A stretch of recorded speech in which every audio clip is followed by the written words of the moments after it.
Alors nous voulions prendre juste quelques instants pour vous souhaiter dans cette journée de fête, de Pâques, de résurrection, de bonnes fêtes. Nous voulons vous bénir. Nous aurions bien aimé partager avec vous ces moments si particuliers pour nous, les croyants. Mais nous sommes quand même ravis de pouvoir avoir partagé avec certains la Sainte Seine. Et pour le reste, on vous souhaite vraiment une très belle journée de résurrection. Nous avons la joie, nous avons la certitude que Dieu est avec nous.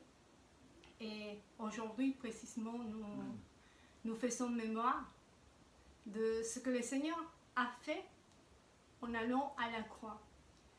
Il l'a gagné pour nous. Il nous a donné la liberté, il nous a offert la liberté, il nous a affranchis.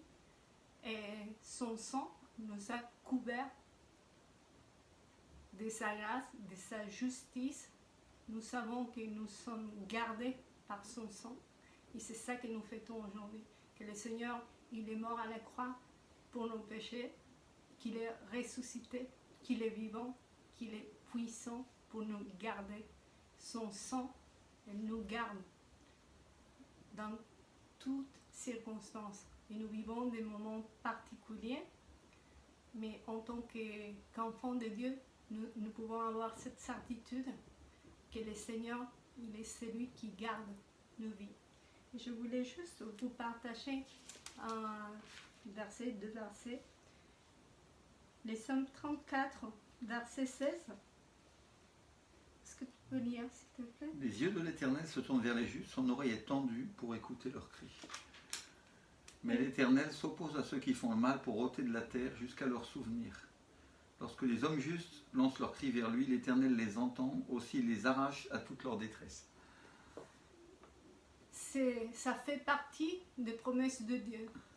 Quand nous crions vers lui, quand nous nous tournons vers lui, quand nous reconnaissons que cette croix et que ce sacrifice d'amour, il a la même valeur et la même puissance aujourd'hui que le jour où le Seigneur il est monté et il a été cloué dans cette croix. Nous savons que nous serons gardés. Nous savons que Dieu sera pour nous en toutes circonstances. Nous savons que nous sommes dans les creux de sa main. Et sa promesse, c'est que le sang de l'agneau, comme certains d'entre nous l'avons fait, l'avons déclaré et même avons pris une manière visible de le rendre physique, le sang de l'agneau sur les portes de notre maison. Sur les linteaux, c'est ça? C'est ça que dit la parole. Et nous avons symbolisé ça parce que c'est la protection que Dieu nous assure à partir du moment où il est mort et ressuscité à la croix. Nous croyons que c'est une journée de fête pour nous, c'est une journée de célébration, c'est une journée de paix, c'est une journée d'assurance, c'est une journée de joie. Dieu est avec nous. Nous sommes gardés au creux de la main du Seigneur. Son sang est sur nos vies. Et nous devons fêter ces privilèges. Nous devons fêter le fait que le Seigneur a fait ça pour chaque homme, pour chaque femme,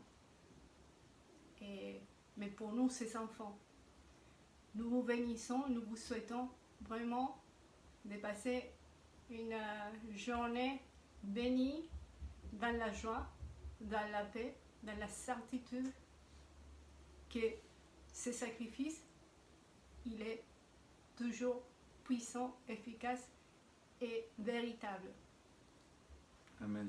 Moi, je veux juste vous rappeler ce matin, ceux qui ont suivi la prédication avec nous, qui étaient avec nous, connectés tout à l'heure sur Internet, ce que le Seigneur nous a dit, la parole prophétique qu'il nous a donnée quand on voyait ensemble que la Pâque, c'était le premier jour de l'année, un jour de fête, un jour de joie, comme vient de dire ma femme. Et elle a rappelé là à l'instant toutes les raisons pour lesquelles nous devons nous réjouir et glorifier Dieu. Et je voudrais vous rappeler cette partie prophétique dans laquelle le Saint-Esprit nous a dit, dis-leur que c'est le premier jour, ils sont le premier jour de ce que Dieu va faire. Et je voudrais que pendant que nous sommes dans ce processus dans lequel beaucoup d'entre nous, nous souffrons, nous avons été touchés, nous le peuple de Dieu, nous puissions savoir qu'il y a un moment où Dieu va distinguer son peuple et que nous sommes le premier jour de ce que Dieu va faire quand il va changer le cœur des hommes. Il vient un réveil mondial, mes frères et sœurs, il vient la bénédiction. Aujourd'hui, c'est le commencement. Joyeuse Pâques, soyez incroyablement bénis. On vous embrasse, on voudrait être avec vous. À bientôt.